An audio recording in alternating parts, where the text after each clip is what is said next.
Managerie by Tennessee Williams. So this is a play. It is usually called a memory play because it talks not of the present but of the past. And the narrator is Tom Wingfield. He is a character. He is a character in the play as well as the narrator who narrates the play throughout the start to the end. So we'll be seeing scene number 4. But before that, I will be summing you guys up on the previous scenes. So in the characters, total characters are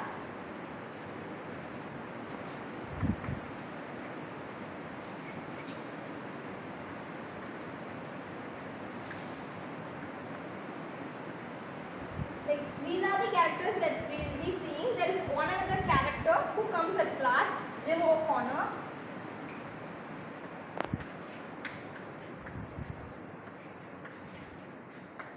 Like Amanda Wingfield is the mother and Lara is her daughter and Tom Wingfield is the son. So Tom is the narrator as well as the character in the play.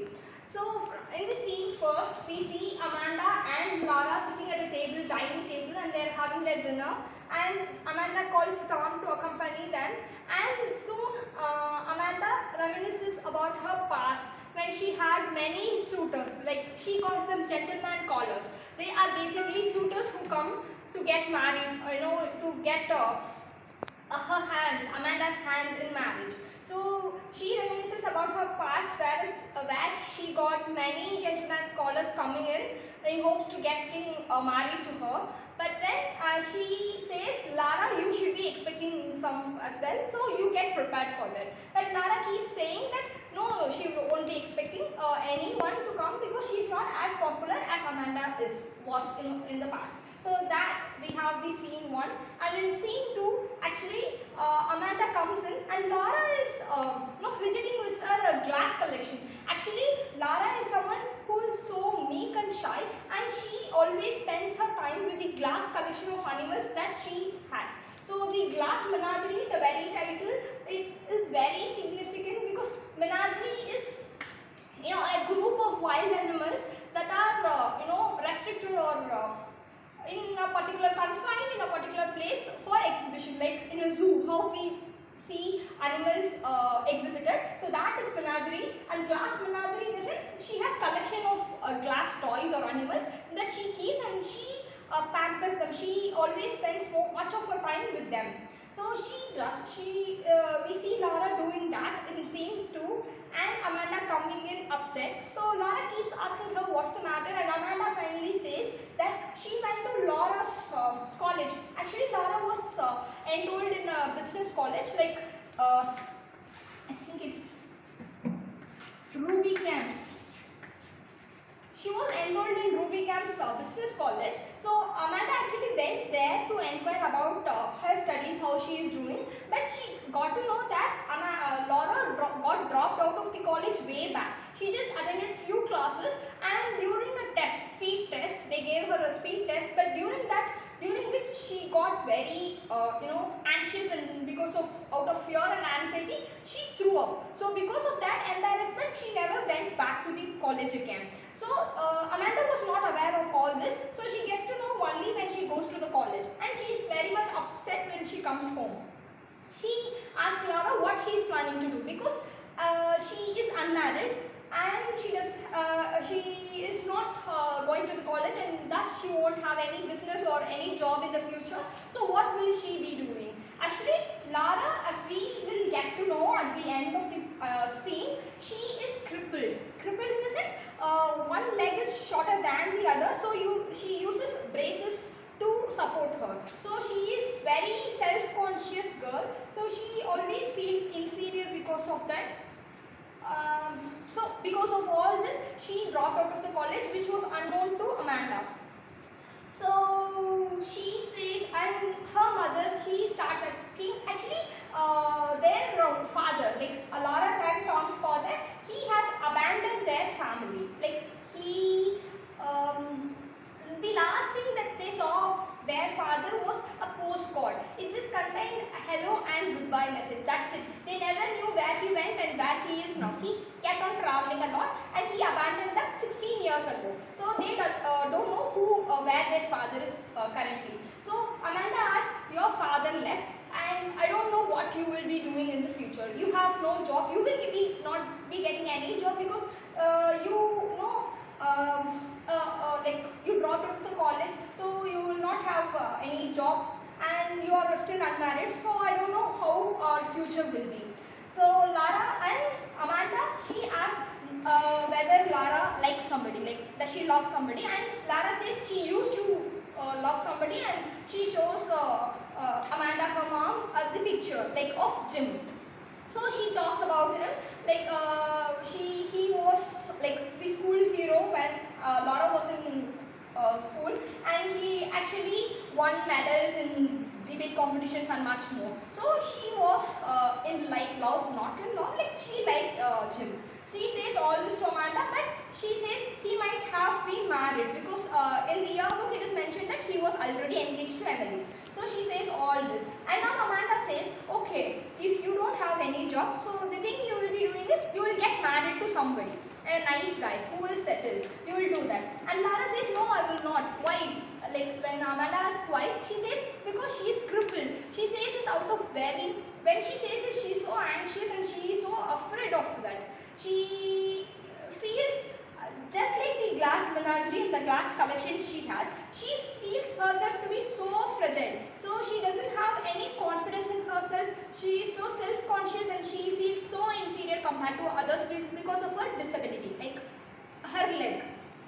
So that's it with scene 2. And in scene 3 we see Amanda preparing all full-fledged for Lara's probability of getting married. So she starts preparing all to make it possible. So she gets in, she works, she ropes in customers, subscribers through phone call to subscribe to a magazine, particular magazine. Like the magazine is named as Homemaker's Companion. So she does all that is in her power to earn money to save for her Lara's marriage. And in scene 3, Amanda and Tom, they have a feud, like they have an argument. Whereas Amanda accuses Tom of always going to the movies at night, and she doesn't believe that Tom is actually going to the movies and he is actually drinking a lot and maybe doing drugs and getting into alcohol. So she accuses him, Tom, of that, and whereas Tom accuses Amanda that he is never free to do what he wants. He is the bread maker of the family. He earns money just for $65. He is working a job that he doesn't love. He can't do whatever he loves. Their argument soon escalates, and Tom, he leaves the room, and when he leaves the door, when he goes to the door, his jacket, I guess, it gets struck. So he tears away the jacket and throws it across the room, and it goes and dashes the shelf where like Laura's glass collection is, and some of the Menagerie's glass collections, they fall and they break. And Amanda and as I said, their argument got so escalated. Tom called Amanda ugly witch.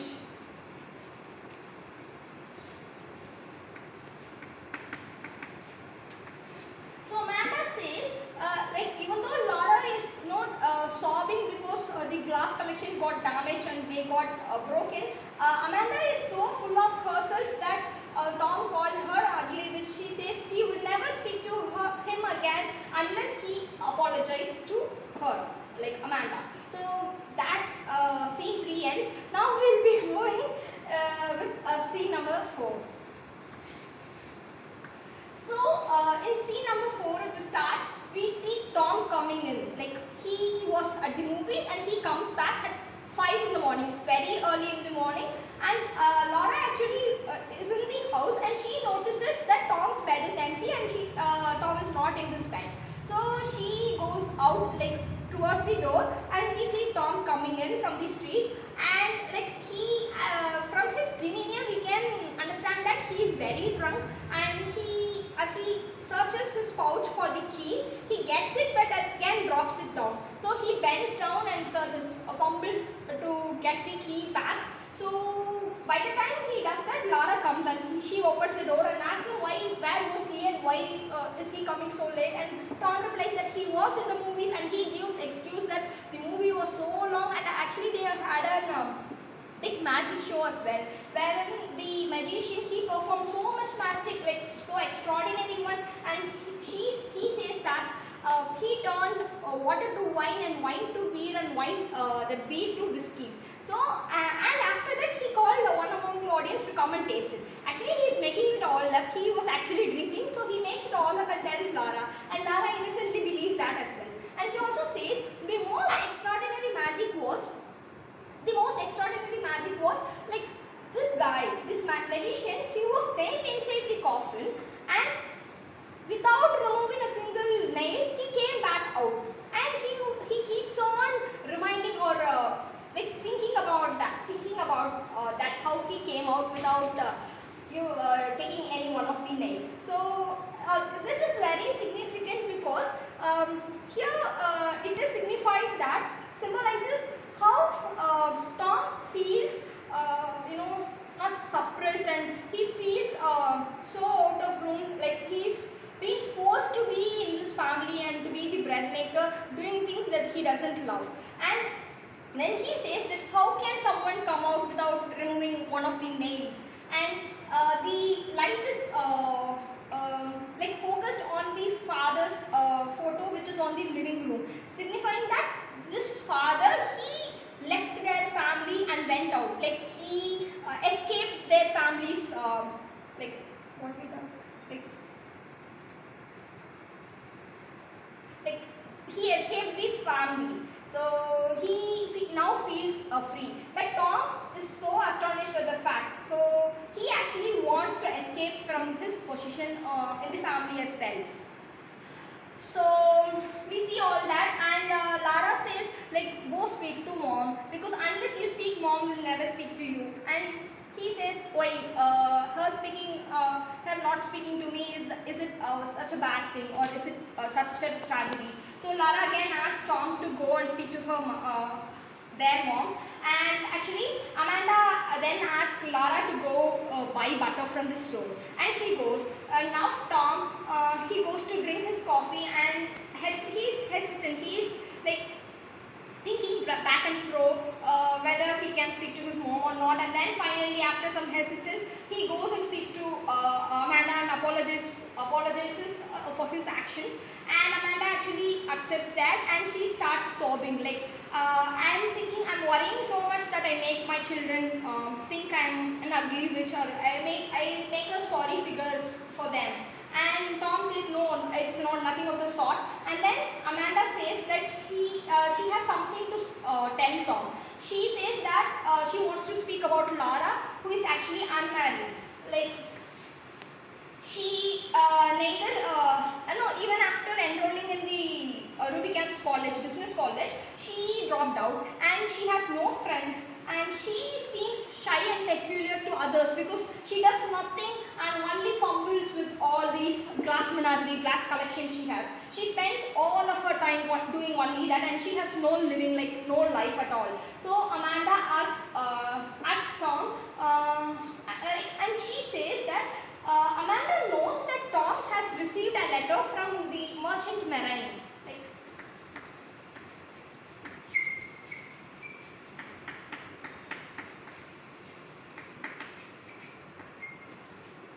Like he is planning to quit his job at warehouse, and he is planning to go somewhere. And though Amanda knows, she gives permission to Tom to go away, get away, and to escape from his position now, unless and until he gets to see Lara married. Only then he can go. So Amanda asks nothing but this from him. Like she asks Tom to whether he knows some guy, good guy from his warehouse where he works, and a possible match for Lara. She asked Tom to find a possible match for Lara from the warehouse Tom works in. And again, towards the end of the scene, we see Amanda again roping in customers for the magazine, subscribers for the magazine. So she is working hard to earn money for her daughter's marriage.